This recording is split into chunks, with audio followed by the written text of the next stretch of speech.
loves you more than you will know. Whoa, whoa, whoa. Stand up tall, Mrs. Robinson. God in heaven smiles on those who pray.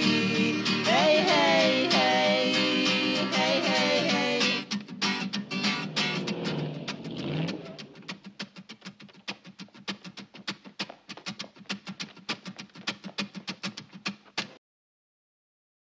Welcome to Kermode Uncut. This year is the 50th anniversary of The Graduate, which makes some of us feel extremely old. And as a result of this, it's getting a reissue. It's playing here at the BFI South Bank, and there's a new 4K transfer, so you can see it up again on the big screen, which is great. Because it's coming up, I went back and watched a Blu-ray of it. It's a film I've seen many times.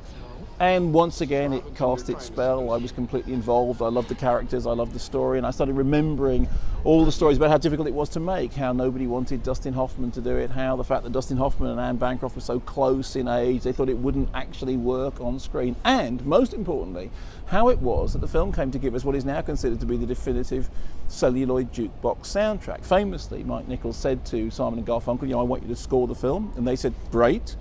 But as so often happens with pop stars, think of David Bowie and The Man Who Fell to Earth, they just didn't get round to doing it. They were going to come up with material and they just didn't. So as Mike Nichols was getting closer and closer to the end of the edit, he was using temp tracks, he was using work in progress stuff that they had been making for other records. And finally he said to them, look, I need some original material, what have you got?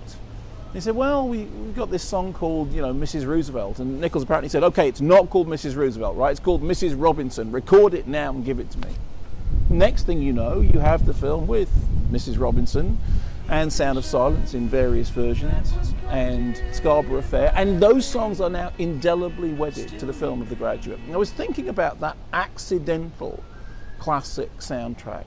You know, we've talked before about how important Blackboard Jungle is, a film which opens with Rock Around the Clock, which apparently is the first use of proper rock and roll in a movie. And of course, famously, in the case of that, what happened was the director was looking around for something to open the film fairly late on in the day, and he went back to Glenn Ford's house, and Glenn Ford had a son who was interested in rock and roll, who bought a Bill Haley record. Rock Around the Clock was the B-side of that record, and the director heard it and said, oh, that sounds really good, could we possibly use that? And I've told the story millions of times about how William Friedkin, when he was finishing The Exorcist, was flicking through some white labels, desperately looking for something that was going to be a child's theme for Reagan. He heard the opening moments of Tubular Bells, never heard the rest of the record, didn't know anything about the narration and the story and the weirdness. We just said, I love that, let's have that. And from then on, Tubular Bells was absolutely wedded to The Exorcist.